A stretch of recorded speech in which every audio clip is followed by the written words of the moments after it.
1, 2, 3, go! Okay. Guys, 100 pounds on each hand. Kung gusto nyo malaman kung kaya ko i-dumbbell press to, i-forward nyo sa end ng video, ha? Yan na! Okay. Guys, no, kalalabas ng araw, no, kauwi ko lang dito sa Manila. Iniisip ko kailangan ko maglabas kasi kung hindi ako maglabas ngayon ng video, no, baka next month pa tayo. Ang dami ng galit sa akin at hindi ko nalabas itong Noir de Noir, no, hindi ko pa nire-review. Guys, ito, tingnan mo, kape, oh, no. Itong Nescafe na ganito, no, meron ako yung 100 yata na ganito, nabili ko nung ang tawag doon, lockdown, no, hindi pa nauubos. Tapos tubig. Noir de Noir. Warm up muna tayo, ha?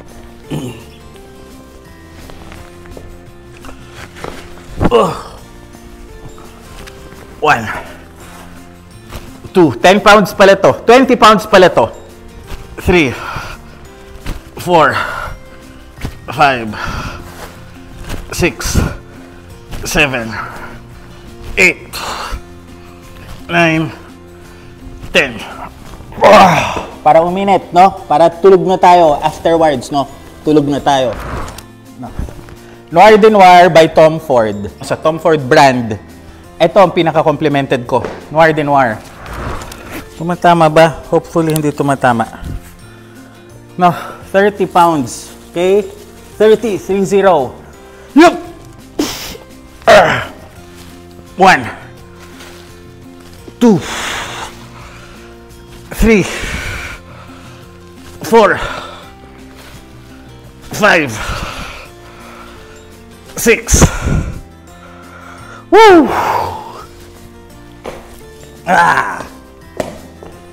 Hindi ka makakapagsalita ng Tom Ford kung hindi mo pag-uusapan ng M7. Pinag-usapan ko yan sa Bulgariman. No? M7, okay. Yan ang una niyang nilabas na East meets West. May oud na siya. No? Oud. Eastern oud na imimit nila sa Western style of perfumery. No, nilabas niya yan nung nasa YSL siya. Siyempre, siya yung creative director ng Yves Saint Laurent. Ngayon, ang M7 gumawa nun, no? Ito, no? Jack Cavalier. Okay, gumawa nito, no? So, nung nilabas nila, guys, ang M7, no?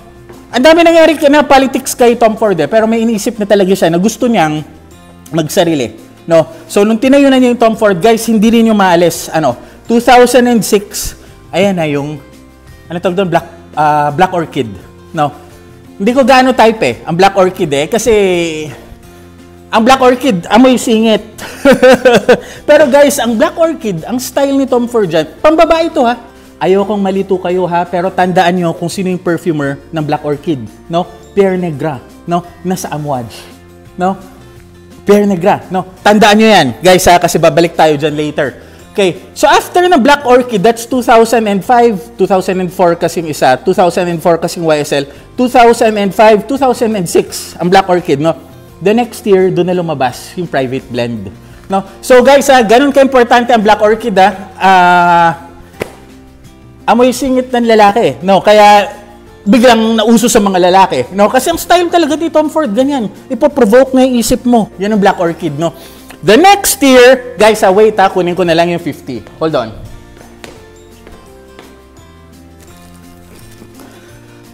One. Tumatama yata sa mic. Pasensya, ha? 2. 3. 4. 5. Dapat warmed up na tayo kasi wala akong tulog, eh. Diba? Okay. After Black Orchid ni Pierre Negra, dyan na pumasok yung Private Blend. Guys, no? Signature lang yung Black Orchid, eh. Pero testing the waters. No? Guys, iconic ang Black Orchid. After Black Orchid, the very next year, dito na nilabas yung Private Blend. No? Madami. No? Guys, madami nito, ha? Ang dami pang unlisted dito, eh, no? Pero meron 4 major na Private Blends. Ano yon? Sige. Of course, number 1, Oud Wood. No? My favorite, no? Sa Tom Ford, no? Oud Wood. Okay, number 2, paborito ninyo, no? Tobacco Vanille, no? Number 2, Tobacco Vanille. Number 3, anong tawag doon? Tuscan Leather. No? One of my favorites din. I'll get that anytime over Ombre Leather. No? Pero ang dami mga Pinoy, mas type nila yung Ombre Leather eh. No? Sweeter kasi. No? Mas mahina yung take. No? Pero kung leather talaga, Tuscan Leather, I give that a 10. No? Number 3 yan yung Tuscan Leather. Tapos ano yung number 4? Ito. Noir de Noir. Okay? So, eto guys ha. Itong apat. Ito yung major. 2007. Paglabas ng private blend, pack! Eto na. Noir de Noir. No? Guys, sobrang positive to sa akin. Ngayon ko palang sinasabi ha. Kaya lang, natagalan ako kasi iba na to sa dati. 50. Okay? 50 pounds. Yan ha. Natin. Gusto ko, tingnan ko kung kaya natin mag 100 eh. Hindi siguro, pero susubukan ko pa rin. Kahit mabaon, ha? 50. Us. 1. 2. 3. 4. Okay. Dito ko nilagay para makita ninyo, hindi na sa mug. No? Ito na yung kumbaga pre-workout ko para magising na konti. No? Aircon kasi, kaya malamig. No, guys. Sa apat na private blend, no? Sa Tobacco Vanille, Tuscan Leather, anong pangalan na isa? Woodwood na favorite ko. Pati itong tawag doon, call that, pati itong Noir de Noir, no? Ito ang pinaka-safe. Safe in what sense, kuya dito, no? Tom Ford is known, sabi ko nga, Black Orchid, di ba? Fucking fabulous, no? Bitter Peach, no? Nagtitis, no? Nagtitis si Tom Ford, ganyan ang style niya paglabas eh. Lahat bombastic, lahat larger than life, no? Ito nung lumabas, guys, no? Aminin ko kaya ako natagalan, medyo na bad trip ako dito sa bago eh, no? Pero ito pa din ang most complimented, no, sa akin, no. Tinitrace ko kailan nag-start eh. Safe siya. Bakit, guys? Bakit? It is rose forward, no.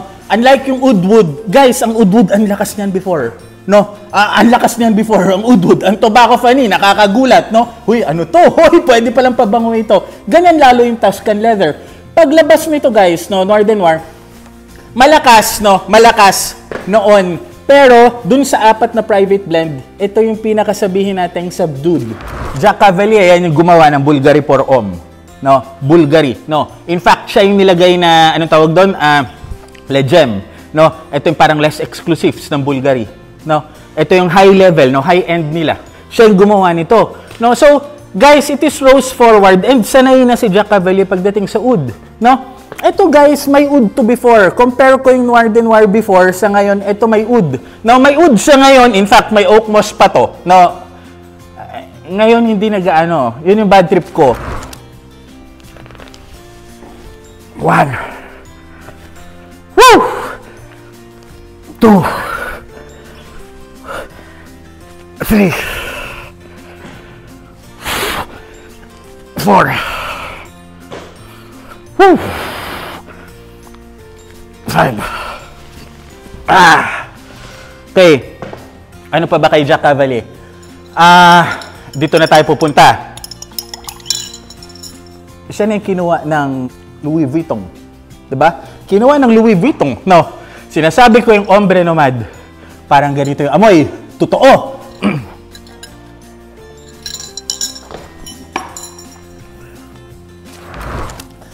Lagi itong nako-compare sa, ano tawag doon?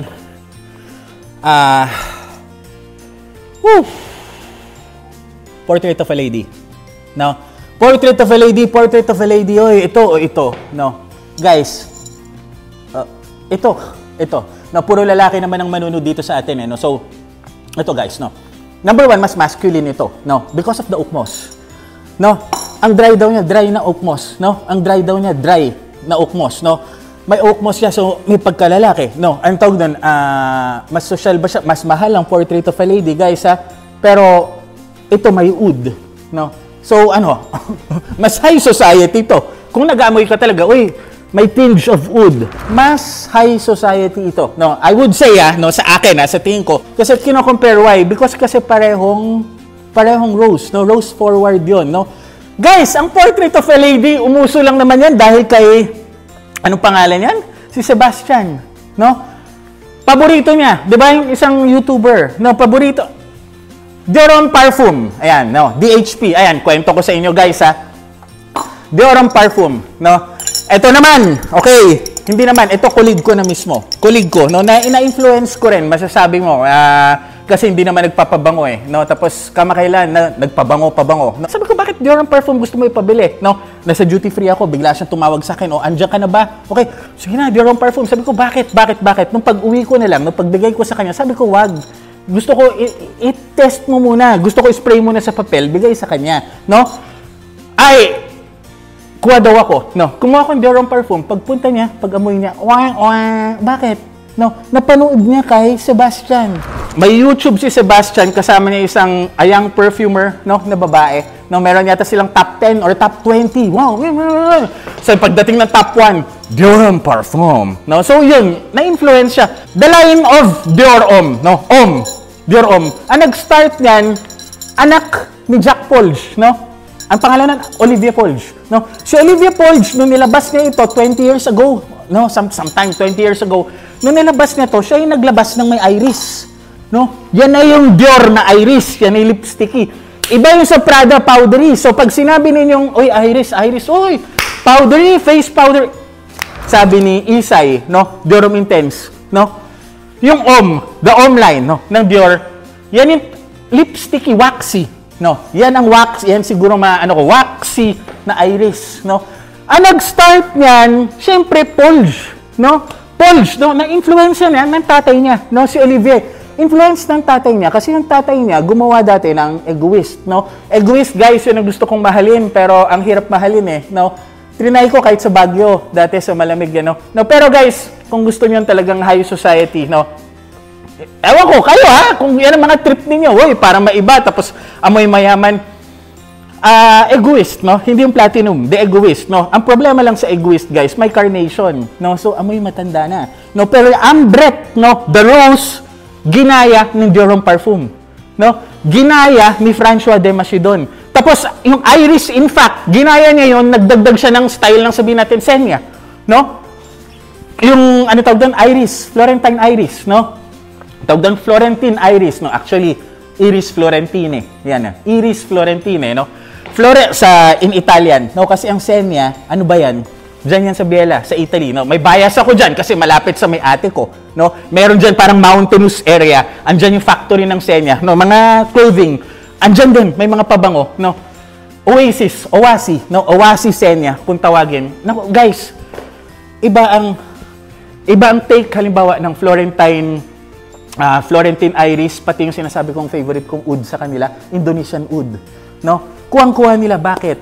Guys, sige nga, sino gumawa ng Indonesian oud? No? Jack Cavalier. Okay, siya ang main nose niyan. Jack Cavalier, sino pa ba? I think kasama si Pierre Negra dyan, no? Florentine iris, kasama si Pierre Negra, no? Jack Cavalier, so alam nila, no? These people, these perfumers, alam na nila ang oud, no? Experts na mga pagdating sa mga absolutes, yung oud, no? Iris, no? Ayan. Kaya, lagi ko sinasabi ang Senya, it's underrated. Guys, kung talagang ang hobby ninyo perfumery, hindi tinitipid kasi. Ang oils ng Senya hindi tinitipid. Si Pierre Negra, yung gumawa ng Black Orchid, no? Ngayon na nasa Amouage. Praning yan. Ang style daw ni Pierre Negra, ang sabi sa akin ng mga perfumers in Europe ha, style ni Pierre Negra, kung yung house hindi ibibigay sa'yo na mataas yung oils, no? Mataas yung concentration na pwede niya laruin, hindi. No? Ganyan si Pierre Negra. Ito na lang. Egoist siya, nalagyan mo ng Florentine iris. That's Dior Parfum. Pinakamahinang iris ang nilagay. Pinaka-masculine, aminado tayo. Pinaka-konti ang nilabas noong 2014. No, ito, alam ko na yung date. Kasi the next year, anong nilabas actually ni François de Machy? Ano, sa tingin nyo guys? No, Sauvage. No, 2015, Sauvage na. Sapaw na lahat. No, Sauvage line na eh. No, so yung huli niyang ginawa na Dior bago pumasok yung Sauvage, yan ay naging iconic. No, lalo na yung sa mga haters ng Sauvage. Ay, hindi, Dior Parfum ako. No, so guys, isa pa anong pangalan yan? Jeremy Fragrance. Ang La Nuit de l'Homme, ito, sinasabi sa akin at kwento ko sa inyo, dapat, it has long been given the axe. Dapat wala na yan. Discontinued na La Nuit de l'Homme. Bakit meron hanggang ngayon? No? umuso ulit siya, no? Nagkaroon ng revival nung pumasok si Jeremy Fragrance, no? Lanoy Delhomme, ayan. Tapos nung lockdown, ayan, biniber nga sa akin, isang perfumer ito, no? Tingnan mo si Jeremy Fragrance, H24, H24, H24, totoo nga naman, no? Kung papanurin mo, no? Hindi natin alam kung binabayaran eh, no? Although, okay naman sa akin yung H24, pero hindi to the point na gano'n. Grabe mag-hype ang iba eh, no? Amuyin ninyo muna. So, that's the story, no? Ito, sige, puro background. Wala na tayong pakialam sa luma. Pakialam natin yung mga bagong batches. Ano amoy nito? No? Ang tinig, rose. Rose talaga, rose forward. Kaya nila nako-compare doon. Dior Parfum, no? Tapos yung base nun, leather, no? Leather na may pagka-tsokolate, no? Kaya syempre, yung pang date night, no? Ganun yung Dior Parfum. Pero guys, hindi, pang Pilipinas, no? For me, sa akin, Dior Parfum, pa-cute yan, no? Sa Pilipinas. Eto, ano yung ginawa ni Jean-Claude Elena dun sa Terre de Hermes, no, na nireview ko, no? Hirap ang perfumers before na pahabain ang citrus, no? Ang ginawa dito for the duration of this perfume, no, habang nasa balat niyo hanggang mag-dry down, hanggang mawala, no, andun yung rose, no? So it's a rose forward perfume. Tatandaan niyo si Contessa, alam ko na yayain ko nga si Contessa, yayain ko si Contessa minsan pala dito mag-review ng pambabae, no? Tawag doon, sinasabi niya, may mga perfumes akong naamoy na parang nilalagay lang sa tubig yung petals, no? Ganon ito, no? Alisin niyo yung rose, no? Yung petals niya, lagay niyo sa tubig, tapos i-shake niyo ng i-shake, no? I-store niyo ng konti, no? Ganon ito, no? Para nagiging rose water. Rose water na to, no? Mahina na ang oud eh. Kung i-compare mo dun sa naamoy ko dating, tawag doon, Noir de Noir, kasi lalo na nung nilabas yung, tawag doon, Oud Intense, kailangan nilang may contrast na. No, so ito yung ginawa, mas rose forward, binaba yung oud. No, total ang dami ng oud eh. Naglabasan na yung mga Mancera, andyan na yung mga Montal. Okay ang house na yun lalo na pagdating sa oud. So ito guys, ina-rose forward na niya. No? Tapos, puro rose lang ba? Hindi. May chocolate. Kaya siguro, Noir de Noir, no, mahilig siya sa something dark eh. Ganyan si Tom Ford eh. Kaya nga Black Orchid, no, something rich, no. May dark chocolate, no, may black truffles na nilagay dito. No? Amoy chocolate, no? Truffles, guys, pag lagi may nakita kayong truffle note, usually panlalaki yan na matamis, no? Matamis na medyo musky, no? Medyo oak mossy, no? Ganyan ang truffle. So ito nilagyan niya, rose water. So yan siguro ang theory ko kung bakit most complimented ko ito sa Tom Ford, no? Carry ito ng teenagers, okay? Carry ito ng 20s, carry ito ng 60s, 70s, 80s, 90s, 100s, ito, no? Rose water lang eh, no? What? Ano negatibo ang pwede mo sabihin sa rose water? Pero balik tayo dun sa truffle note niya. Pwede siyang may pagka-tsokolating amoy siya, lalo na sa dry down. But it does not go the gourmand route, no? It does not go gourmand. Almost gourmand. No, kasi pag naging gourmand, di ka nasiseryosohin eh. No, ganyan naman yung convention pagdating sa mga pabango eh. Ay, Versace Eros. Ay, masyadong matsokolate. Ganyan. So, hindi na pang seryoso eh. No? So, ito, guys, almost gourmand. No? Pero hindi, rose pa rin. No? So, parang tinitis ka. So, pwede siyang pang formal. Formal setting. Interviews, sure. No? Ang problema sa Tom Ford, ang mahal. Ang dami nagsabi sa akin, meron na daw mga clones nito. Guys, you do you guys, no? Kayo bahala, no? Maingat lang tayo pag bibili kasi hindi natin alam kung ano yung mga nilalagay. Almost gourmand, no? No, but not quite. Bakit? No, kasi rose entirely. Dun sa life ng fragrance pag nasa balat ninyo. Rose na. Okay? So guys, tingnan muna natin ang 100. Let's see. 1 rep sana. Wala na tayong kape. Tingnan natin yung jacket natin para makita natin. 100. 1 rep. No? I go for 1 rep. Pero isipin ko, kunwari, kaya ko 10. No? Para kahit ma-half rep ko sana. No? Importante, maramdaman ko. Gusto ko maramdaman. No? Panalo na, basta malagay ko lang dito kahit hindi ko maakyat. Ganyan ako eh. Guys, nawawala na kasi ang Y chromosomes, di ba? Guys, tayong mga lalaki, puro lalaki naman kayo eh, no? I admire strength, no? Yung mga abs na yan, kaya next year, sige. Pero gusto ko muna yung CNS ko, Central Nervous System ko, ibalik ko yung dati. Okay? Pero guys, disclaimer. Pag intense na kayo, importante, tanungin nyo yung doktor nyo. Huwag kayo basta-basta magbubuhat ha, na intense, no? Pero, disclosure din, nabuhat ko to before, no? Ito nire-rep out ko before, kaya gusto ko lang ibalik, no? Nire-rep out ko to before 20 plus years ago, no? So, tingnan natin, ibagsak natin kung hindi kaya, di ba? Walang problema. Importante masubukan, no? Ma-feel ko lang. Ma-feel ko lang dito, okay na yan. Posible. Malamang, di ko maakyat, no guys? 100 pounds, no? Kailan ba merong 100 dito tsaka 100 ditong upo sa atin? Dati na eh. 2, 3. Yes! 102 Tang, bigat! Woo! Kailan may umupo dito sa akin? 20 years ago, no? Isang 100 dito, no? Tapos isang 100 dito, no? Ngayon, yung isang umupo dito sa akin dati, 140 pounds na siya. Yung isa, 165 pounds na, no? Ano, isipin nyo, no? Para kaya nyo yung mga side check ninyo, no? Isa nakaupo dyan, isa nakaupo dyan. Okay, tama na, sat-sat. Okay, 100 pounds. Grandma! Help me. 1, 2, 3, 4, 5. 1! Thank you, Lord! Tama na yun!